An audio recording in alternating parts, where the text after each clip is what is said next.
Saudara-saudari, marilah kita mendengarkan renungan dengan judul Utusan yang Mempersiapkan Jalan,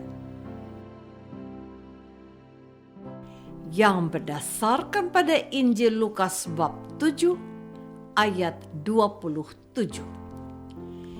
Yesus bersabda, "Lihatlah, Aku menyuruh utusanku mendahului engkau. Ia akan mempersiapkan jalanmu di hadapanmu." Dalam nama Bapa dan Putra dan Roh Kudus. Amin. Saudara-saudari terkasih dalam nama Tuhan Yesus Kristus. Pada suatu ketika, Yesus berbicara pada orang banyak itu tentang Yohanes. "Untuk apakah kamu pergi ke padang gurun, melihat buluh yang digoyangkan angin kian kemari? Atau untuk apakah kamu pergi, melihat orang yang berpakaian halus, orang yang berpakaian indah dan yang hidup mewah, tempatnya di istana raja? Jadi, untuk apakah kamu pergi? Melihat nabi? Benar, dan aku berkata kepadamu, bahkan lebih daripada nabi, karena tentang dia ada tertulis, 'Lihatlah, aku menyuruh utusanku mendahului engkau. Ia akan mempersiapkan jalanmu di hadapanmu.' Aku berkata kepadamu, di antara mereka yang dilahirkan oleh perempuan, tidak ada seorang pun yang lebih besar daripada Yohanes.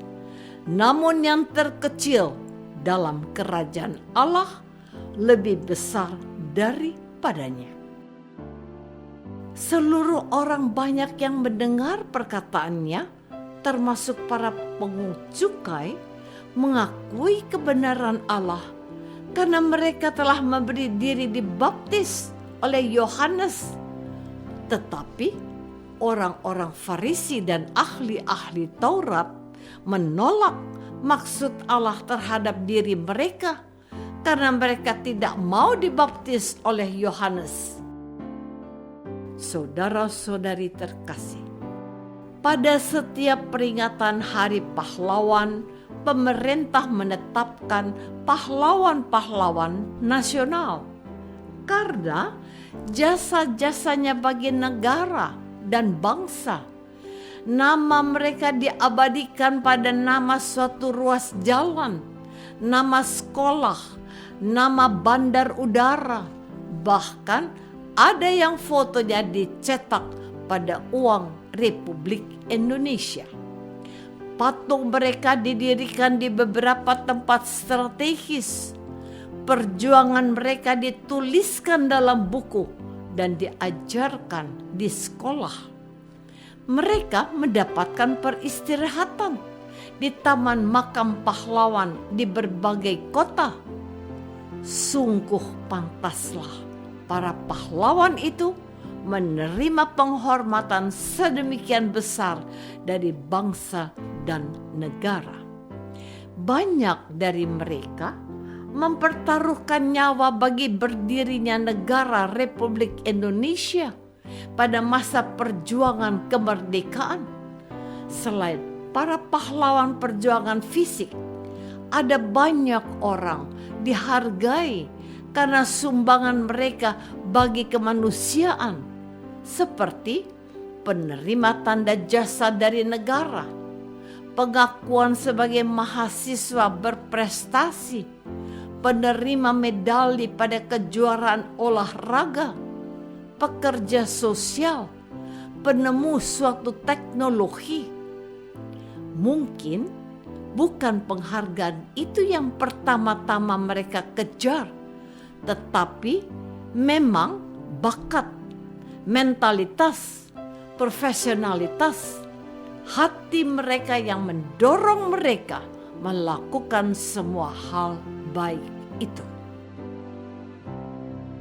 Saudara-saudari terkasih, semua orang diundang untuk melakukan berbagai kebaikan yang disebut panggilan hidup.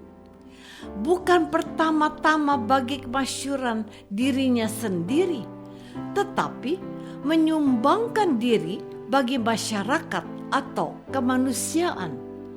Tentu saja orang itu harus tulus motivasinya, harus membuka hati bahwa dia diundang karena memiliki kelebihan.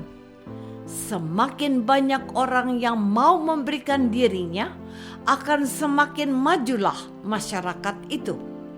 Masyarakat itu tidak ditentukan oleh satu orang saja, seperti pada zaman kerajaan, tetapi oleh peran serta seluruh anggota masyarakat sesuai status dan perannya.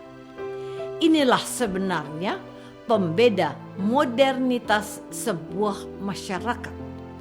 Masyarakat maju akan mendidik dan memunculkan warga negara yang baru secara terus-menerus untuk mengurusi dan memajukan kehidupan bersama.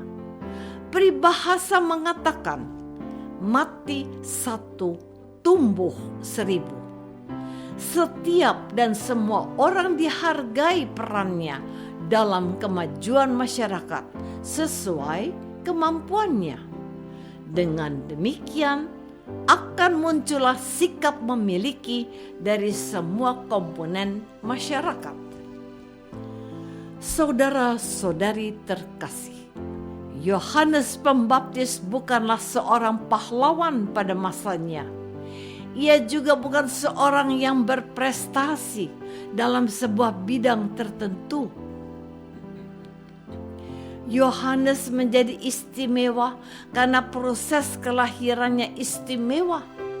Ibunya sudah tua ketika mengandungnya, dan lidah ayahnya tidak bisa berkata-kata karena tidak percaya kepada pewartaan malaikat.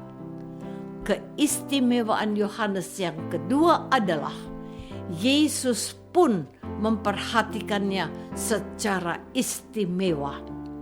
Yesus berbicara tentang Yohanes demikian, "Aku berkata kepadamu, di antara mereka yang dilahirkan oleh perempuan, tidak ada seorang pun yang lebih besar daripada Yohanes."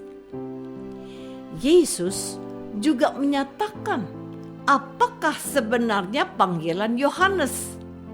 Sabda Yesus, "Untuk apakah kamu pergi ke padang gurun, melihat buluh yang digoyangkan angin kian kemari?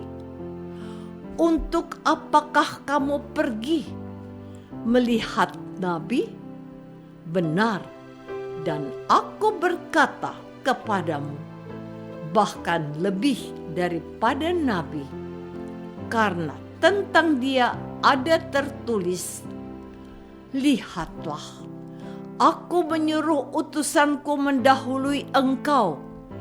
Ia akan mempersiapkan jalanmu di hadapanmu." Inilah kepahlawanan seorang Yohanes Pembaptis, yaitu dengan rendah hati menerima panggilan sebagai utusan yang membuka jalan bagi Yesus. Tidak mudah menerima panggilan ini. Apakah kita sudah mengetahui panggilan hidup kita? Apakah kita sibuk menentukan sendiri panggilan hidup kita? Marilah kita berdoa. Ya Tuhan, selayaknya Yohanes Pembaptis, kami harus belajar rendah hati menerima panggilan hidup kami, bukan demi kemuliaan diri kami, tetapi untuk mempersiapkan jalan bagi Yesus. Singkirkanlah keinginan memuliakan diri sendiri, karena yang lebih besar dari seorang nabi harus kami dahulukan. Engkaulah Tuhan kami, kini dan sepanjang masa. Amin.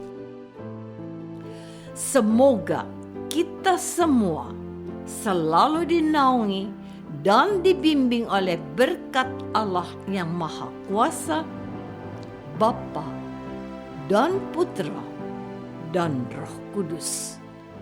Amin.